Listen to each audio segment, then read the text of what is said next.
Okay, I'm over here with the 1999 inductee of Hall of Fame at the Corvette Museum, the legendary Dick Guldstrand. Now, last year we had an opportunity to visit with him, and he's given us an opportunity to talk with him again today, and I'm so excited to be here with him. You know, he was one of the first racers to ever drive a 1963 Corvette.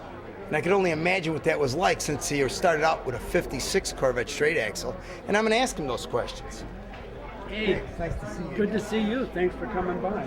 Yeah, you know, good to see you. What was it like, that jump from the straight axle car to that 63 back in the day? Well, it was, you had to realize that the straight axle car was more like a go-kart. You had to really stiffen it up and make it hard and stiff so it would slide around. It wasn't very sophisticated, and we looked like we were dirt track racing when we drove them. So the change into a independent front, independent rear suspension car was extremely sophisticated, and the driving style and the way you set the car up, and it was entirely different. It wasn't the wild-eyed sliding around as it was before. You had to be very more sophisticated, you know, approach the limits, brake properly, and then come off the corner, because the secret to that car was leaving the corner, was to come off very strong. And so we had to learn. You couldn't do that, couldn't get on the power in the old solid axle. You just slide off, you know. So this was a whole different concept in racing. And of course the car was much more powerful, and it was a little bit heavier, but of course the tires were starting to develop then too. So there was a lot of changes in a very short period. Okay. Well, let me ask you, as an engineer, what were some of the improvements that you did to that new suspension? Because I know that you weren't just happy with the factory did. Well, no, not at all. You know, if you're a Californian hot rodder, what do you do with your new car? You know, you take it all apart. Play with it. Yeah, you play with it. Yeah, you don't leave anything alone. And that was kind of an advantage, because a lot of the sport car racers would just take the car as it was, you know, and drive it as it was. And of course, I had to take it all apart. We changed the shocks. We changed the spring rates. We lowered it significantly. We lightened it up. We had nasty tricks where we could take weight out of the cars. And you got to remember, you're never cheating until you're caught. You know, that's a very important part of my life. And so we also made a little more negative geometric functions that would suit the new tires. You were ahead of your time with that. Oh, well, we won a lot of races. I know, and you broke many records. Yes. Why don't you tell me, what are some of the races that you hold the records in at the time? Well, and so forth? Initially, I won 3 West Coast championships in the Corvette, 1963, 64, and 65. And then because of that, Duntov wanted me to drive for Roger Penske, so I was Penske's first professional driver and went back to Daytona with him. And we immediately set the track record at Daytona for production cars. I think we were well over 180 miles an hour on the straightaways, and at that time, that was pretty amazing. It was unheard of. Very stable, so it was terrifying. I got to admit, but that was one of the records. Another record we set was at Le Mans in the same type car.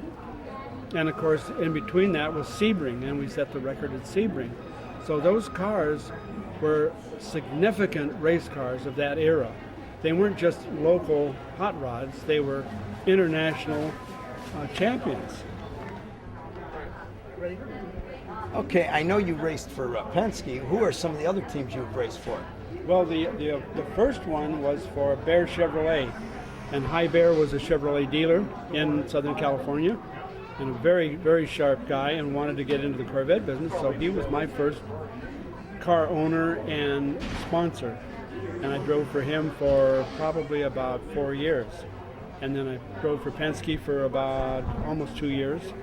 And then the next team was for Dana Chevrolet, the Dana team with Bob Bondurant, and we also ran the Le Mans car out of Dana Chevrolet. And also I drove the first Camaro ever to win anything up at Mont Tremblant in Saint Jovite, Canada. Won the Trans Am there, won the Trans Am in Santa Barbara and Riverside, and that was the first time a Camaro had won anything, anywhere. And so we were very privileged to be involved with that, and that was out of Dana Chevrolet. And then after that was Jim Garner's program. Bob Bondurant and I did the movie Grand Prix with him. That's what I wanted to ask you. What was your influence in that movie, Grand Prix? Well, I had no influence. It was magnificently done. Frankenheimer was a genius. And Nelson, the guy that did all the camera work, I had just met, and he was another crazy man that was just fabulous.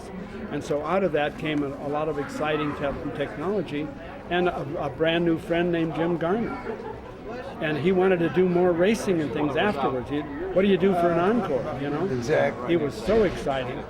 And we did. We started a company, Bob Bondurant and I, and Mr. Garner, called American International Racing, AIR.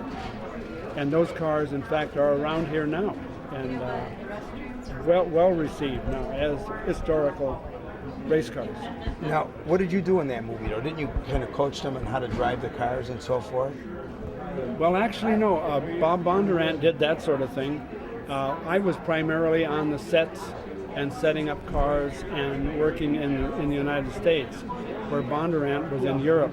Spent all the time with Jim Garner on tour. It took him 2 years to make that movie. Yeah, it was beautifully done. I remember it well. Well, you know, let's fast forward to 1990. Okay. When Dick Guldstrand see the new ZR1, it says, I got to do something else. Yeah. Let's talk about that GS90 and the development that you were ahead of your time with the alternative fuels. You made one with natural gas. Let's talk about that, especially today, 2008, when all the gas crises are out of control. Well, you know, the reason that I got into the chassis business was because I thought by that period all engines would be sealed. I thought the government would control any engine in an automobile.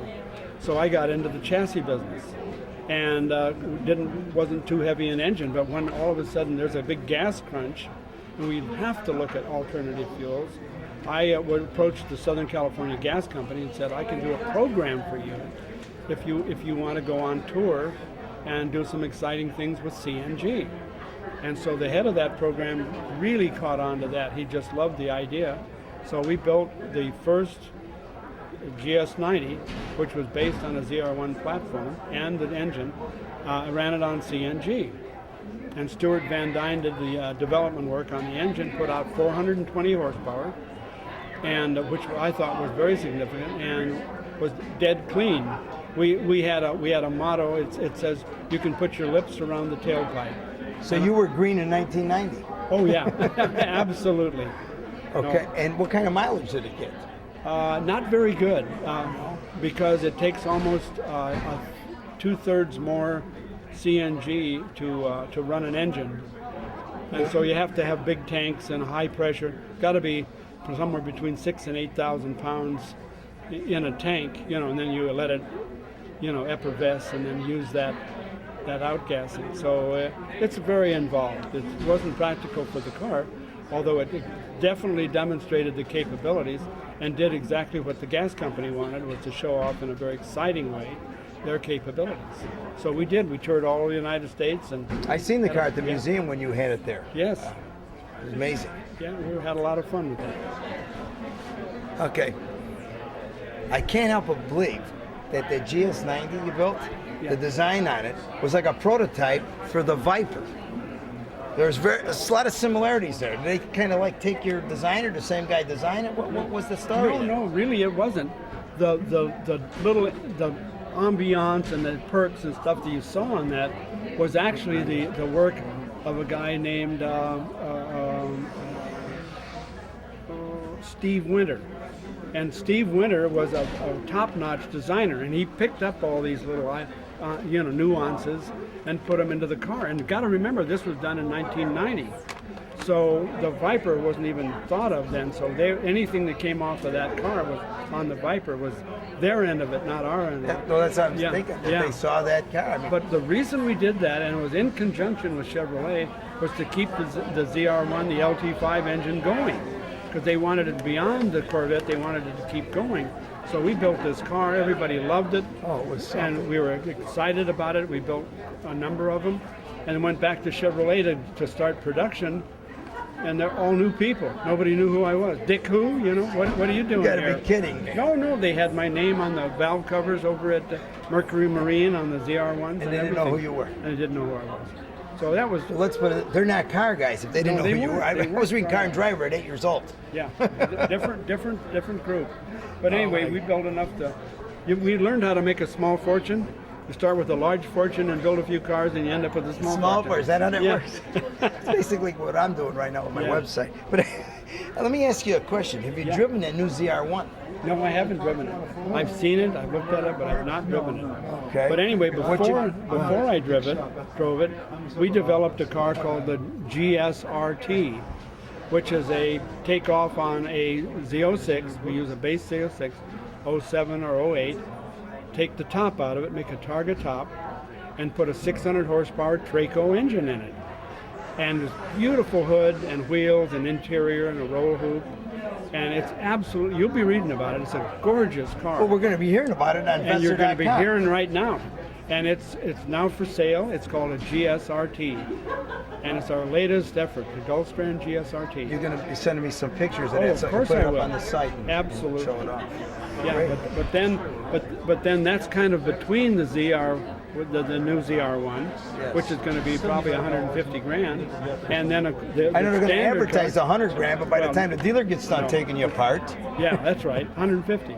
And of course, then the base car, which is the Z06, is a lot cheaper than that. That's about 80 grand. So we're right in the middle of that, but with a very exciting, very beautiful car.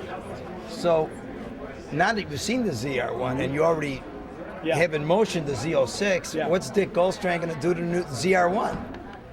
You never know till you get it. And what do you do with your new car? You take it all apart, right? Yes. You start building. You know, there is another thing I want to ask you. You're not a fan of a mid-engine car, are you? Not really. I was hired by Ford and Ray Geddes to develop the Pantera, and I lived in Italy with De Tomaso when the gas crunch was going on with the Corvette. I didn't think it would survive. You know, it was just terrible. So I helped build the Pantera, which is a mid-engine, and realized that it absolutely was not a car for the street. I mean, for the average driver. Way too twitchy, way too fast, killed a lot of people. And Really? I had no idea. and so that's why they dropped it, because it just couldn't be developed as a simple, easy car to drive and have that kind of performance. So not a good idea. Not much room left when you got the engine in your golf club box anyway. Yeah, this is true. A little close to the neck. What about all-wheel drive? Excellent idea. Excellent idea. All-wheel drive with the Corvette. You could drop the weight way down. You could still get the power to the ground. You could make a little smaller car with it. Still have a lot less. You had to have less engine and a lot cleaner, and still have the same performance. And that's something I think we're really going to have to look at here in the very near future. Is those options, you know, and to get the size down, the weight down, and then of course get a lot better mileage. Well, in closing, let me ask you this. I know that you've received many accolades through the years. What is your most gratifying moment in relationship to the Corvette? I think, you know, in setting the track record at Le Mans, here's an American icon, a real car, Bobby Bondurant and I and Don Yenko. And to have the Frenchman, the accolades, the roars and the excitement over that crazy little red, white, and blue Corvette, I mean, really touched our hearts. I mean, it was like a common denominator. Everybody could relate to it. There was the Frenchman and the German, and it all went away, and it was a great car and a great time for everyone. And I think that kind of unity in a time of, you know, difficulty was I think the epitome of that kind of racing. Dick, thank you so much for taking the time. I know My you're busy pleasure. here. People are waiting to see you, and you took the time to talk to Frank Pope. Frank Pope, Thanks it's so my much. pleasure. Thank Thank you very much, Frank. I'm Dick Guldstrand, and you're watching Vetster.com. Excellent.